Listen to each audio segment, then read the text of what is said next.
et des résultats très forts. Je suis très détendue et dans l'accueil total de tout ce qui se passe aujourd'hui, la PMA ayant fonctionné bien entendu.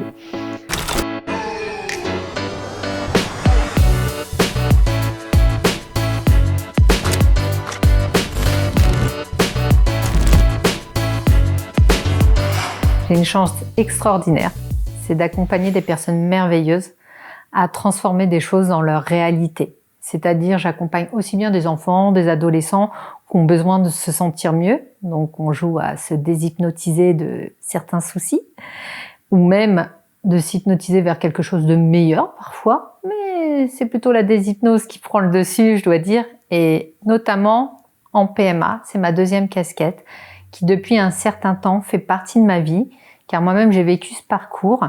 Donc je me suis rendu compte qu'il y avait effectivement besoin de thérapeutes, et notamment de thérapeutes spécialisés, réellement spécialisés pour comprendre ce qui se joue. Là, du médical, il y a aussi d'autres choses qui se jouent qui sont d'ordre émotionnel.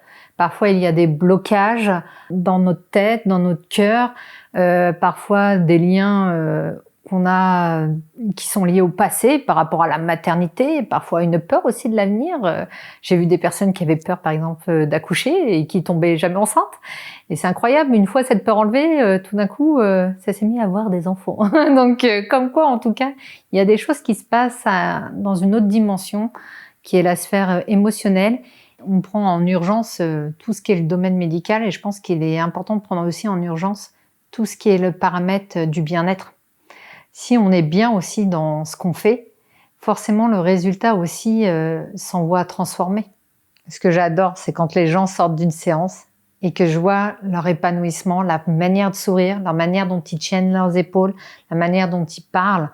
Il y a une certaine confiance, un certain équilibre qui se met en place, un alignement. Et ça, c'est beau, c'est émouvant à voir en fait. C'est vraiment émouvant de voir leur rictus, leur sourire, leur mimique, et c'est vrai, parfois je les revois quelques années plus tard ou quoi, et je me dis, waouh, c'est beau quoi. Et ce qui est chouette, ça s'inscrit aussi dans le changement durable. Ça tombe bien, on en parle un peu d'une manière écologique, mais cette fois-ci, c'est aussi de l'écologie de son système intérieur. C'est vrai qu'on est là pour faire de l'écologie, pour faire quelque chose de durable dans le temps, et ce qui est chouette, c'est de voir les gens qui transforment leur vie, mais ils transforment pas seulement une petite bref, comme ça, non. Il s'ouvre un champ de possibilités qui est magnifique. En tout cas, ce que je peux remarquer, c'est que les gens ont cette capacité à changer vite. Et ça, c'est extraordinaire. Ils recadrent leur vie, mais à une rapidité, c'est phénoménal.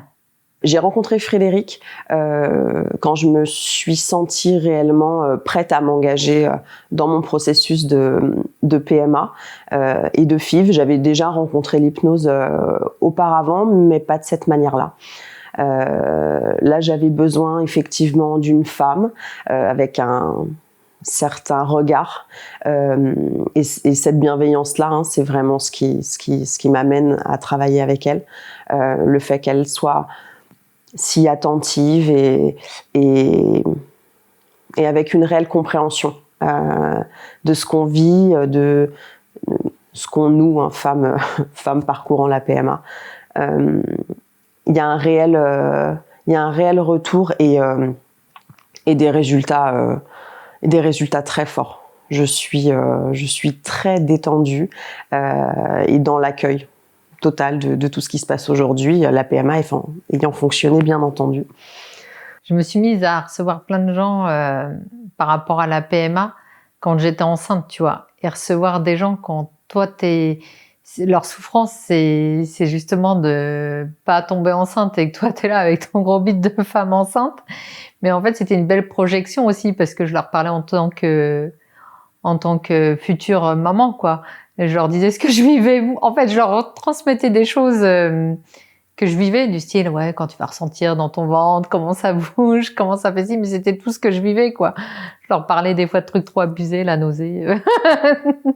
Mais en tout cas, ça a bien marché pour elle après. Donc, je me dis, c'est pas mal, hein. Indirectement, c'est vrai que ça m'a permis aussi de de jouer franc jeu. C'est vrai que souvent avec mes clients, je parle jamais de moi, j'écoute juste ce qu'ils ont à me dire ou quoi que ce soit. Et quand elles me disaient oui, moi c'est impossible ou ça va être compliqué ou quoi que ce soit, je leur dis ah welcome, bienvenue. Pour moi c'est pareil. Et ça faisait direct un blanc, un recadrage parce qu'elles me voyaient avec un gros ventre de femme enceinte et je leur disais oui non, il y a vraiment un habitant là dedans.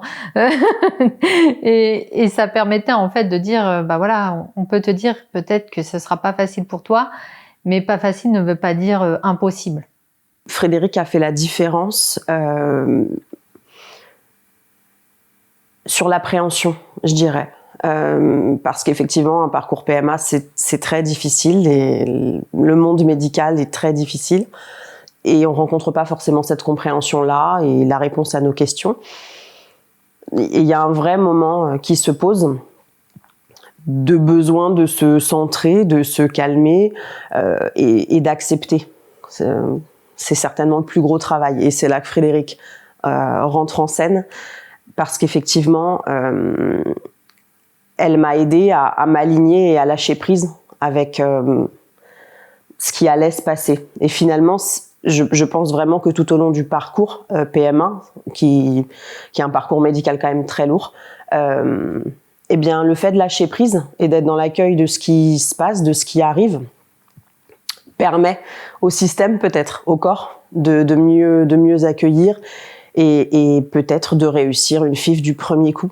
Ce qui s'est passé dans mon cas et qui est quand même assez incroyable. Donc je pense que c'est cet accompagnement en amont qui a été vraiment vital pour que je lâche prise. C'est le mot principal, je crois. Moi, je me suis dit être une thérapeute familiale parce que je me suis toujours occupée des enfants, mais des parents aussi, et ça me vient vraiment maintenant, mais c'est primordial pour moi de prendre soin aussi de ces futurs parents, et il y en a peut-être même qui sont déjà parents, mais qui passent bien évidemment par ce parcours. Et pour moi, c'est hyper important, en tout cas, d'être présente pour ces personnes, car je sais ce qu'elles vivent, je sais à quel point c'est un combat, que c'est pas toujours simple, mais en tout cas, quoi qu'il arrive, je peux les accompagner à leur simplifier la vie, quoi. Donc aujourd'hui, je suis à une étape de ma vie en fait où je prévois d'avoir un enfant, clairement. Et ce qui est très bizarre et assez touchant, parce que comme je vous ai dit, Frédéric, elle m'a connue au moment où j'étais en fin d'adolescence, où je vivais mes premières peines de cœur. Et maintenant, je suis en couple, bien installée, et je prévois d'avoir un petit bout. Et en fait, elle, qui de base était spécialisée dans l'enfance, ensuite, m'a connue dans mon parcours de jeune femme, et maintenant se spécialise dans la PMA. Et il se trouve malheureusement aussi que dans mon expérience de vie de femme, j'ai des soucis qui font que je risque d'avoir des difficultés d'avoir des enfants.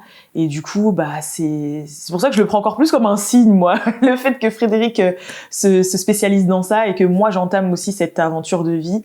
J'y vais avec confiance avec Frédéric parce que clairement, elle n'a plus rien à me prouver. J'ai vu son efficacité, j'ai vu que ça fonctionnait à 1000%. Et je suis très contente qu'elle se spécialise dans ça et qu'elle puisse m'accompagner maintenant dans cette nouvelle démarche. Il y a eu un petit moment où c'était un peu le bad, je t'avouerai, entre quand on t'annonce que t'es très peu fertile, voire limite infertile, parce que moi j'avais qu'un seul ovocyte, et ce fut le bon. Donc on a eu vraiment de la chance. Mon mari aussi, c'était pas top de son côté. Donc c'est sûr que quand on s'est retrouvé face aux médecins qui nous disaient oula, vous faites pas partie du tiercé gagnant les gars là, on va peut-être pas matcher avec vous. Sur le coup, c'est dur à entendre parce que nous on voulait vraiment fonder une famille, on voulait vraiment cet enfant. La grande chance que j'ai eue, c'est que j'étais thérapeute avant de spécialiste en changement rapide, ce qui permettait d'avoir aussi des bonnes croyances par rapport au fait qu'on peut se créer sa propre réalité. D'avoir le pied dedans, c'était bien, mais il ne fallait pas juste un pied. Il fallait que je sois pleinement impliquée, que je le vive pleinement dans ma vie. J'avais réussi à faire des grands changements, que ce soit personnel ou professionnel. Et là, il y avait un autre changement, un réel changement de vie. Et quand je me suis retrouvée face à des médecins qui m'ont dit « Non, madame, ça va pas être possible pour vous », Directement, je sais pas, il y a eu un petit truc qui s'est passé en moi comme, tu sais, les enfants rebelles. Et là, je me suis dit non, moi, tu me dis pas c'est impossible. Ça m'a donné envie de le faire. Tu vois, quand tu dis à un gamin, surtout ne monte pas sur cette chaise, bah là, moi, ça m'a donné vraiment envie de monter sur cette chaise. Je me suis dit, je sais pas comment, mais quoi qu'il arrive, je vais fonder ma famille. En tout cas, ça a été le début pour moi. Ça a débloqué, ça a déverrouillé quelque chose. Et ça m'a permis d'enclencher des choses thérapeutiques, de mettre des choses en place pour pouvoir atteindre cet objectif du mieux possible. Et quand bien même si j'atteignais pas cet objectif d'être maman, en tout cas, d'être bien dans ma tête, d'être bien dans mon corps, d'être bien dans mon couple, d'être bien dans ma vie. Et en fait, quand je me suis mis à vraiment plus que kiffer aussi bien ma vie professionnelle, personnelle, ma vie de couple, bah, bizarrement, tout s'est mis à rouler aussi tout seul. J'aimerais bien dire, je sais pas s'il y a même 1/10 des personnes à qui on a dit vous pourrez pas avoir d'enfants comme nous, on a pu nous le dire. Bah si, tu peux être parent quoi. Tu peux être parent demain, tu peux être parent peut-être en adoptant, tu peux être parent peut-être même en ayant une grossesse comme j'ai pu le vivre, comme des milliers de personnes peuvent le vivre. En tout cas, c'est possible, quoi. Donc ce 0,0,1 a un nom aujourd'hui, il s'appelle Louis. Et bah déjà qu'on avait une vie plutôt rayonnante, mais alors là, je dois dire que c'est les sunlights tous les jours. Oh, ça va à travers la salopette. Non.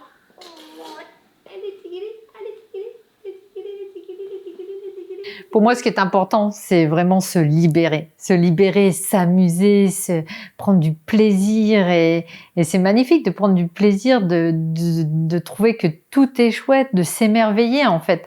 Je demande d'avoir des yeux d'enfant en fait. C'est vrai que tu es là pour faire un enfant, mais je te demande d'avoir des yeux d'enfant en fait. Et quand tu t'émerveilles avec des yeux d'enfant, en fait, tout est magique. Tu te rends compte, tu as cette chance de pouvoir et d'avoir accès à la PMA. Alors tu vas me dire, ouais, tu parles d'une chance, ça fait je sais pas combien d'années que je suis là-dedans. Mais non, mais en fait, ça peut être aussi une super chance. Tu as accès à quelque chose qui va t'amener à ta vie de famille, qui va t'amener à te découvrir toi, qui va t'amener dans des tas de domaines. Parce que des fois, tu sais, même moi, tu vois, mes pires galères, c'est mes meilleurs souvenirs. Je sais pas si ça t'est déjà arrivé, genre en vacances, t'est arrivé un truc trop abusé. Et en fait, finalement, c'est le souvenir que tu racontes à tous tes potes quand tu rentres. Bah, c'est un peu pareil, hein. La PMA, des fois, c'est une grosse galère, mais finalement, c'est un bon souvenir quand tu le regardes plus tard avec un autre recul. Et c'est pourquoi aussi, c'est bien d'avoir un thérapeute qui t'amène aussi à vivre un certain recul par rapport à tout ça. On a tendance à être focalisé sur effectivement, je veux cet enfant, je veux fonder cette famille, je veux ci, je veux ci, je veux ça. Et finalement, en fait, on parcourt aussi tout un chemin, on se transforme aussi avec son partenaire. Il y a des choses qui se passent et c'est aussi merveilleux ça. Faut pas oublier qu'il y a toute une vie autour en fait. La vie qu'on s'offre, aussi bien professionnellement, personnellement. On est quelqu'un avant tout. Avant de pouvoir être avec une personne en plus. En tout cas, c'est pas sans lui je suis rien, c'est avec lui je suis plus. Il est vrai que parfois, même au bout de la PMA, les gens n'ont pas d'enfants en fait. Et la pire des choses, ce serait qu'ils ne se soient même pas trouvés dans tout ça. La pire des choses, c'est l'éloignement de soi en fait. Et honnêtement, il y a même des gens qui ont des enfants qui sont tellement éloignés d'eux-mêmes, quoi. Qui sont dans ce truc qui est pas OK en eux, qui a un système qui est pas OK. C'est la pire des choses, ce serait de pas se retrouver. Ma vision pour la PMA, c'est un accompagnement vers la vie, en fait. Qui est tourné vers la vie, mais la vie aussi de ces couples. Que ces couples aussi, c'est déjà une famille. Et qu'il faut prendre soin déjà de sa famille. Prendre soin de sa femme, prendre soin de son mari, prendre soin de son partenaire de vie. Et moi, c'est comme ça que je vois la PMA. Je vois ça comme une continuité d'amour. Certes, oui, il va y avoir des choses médicales autour, mais c'est surtout de l'amour qui va se mettre en place. Beaucoup d'amour.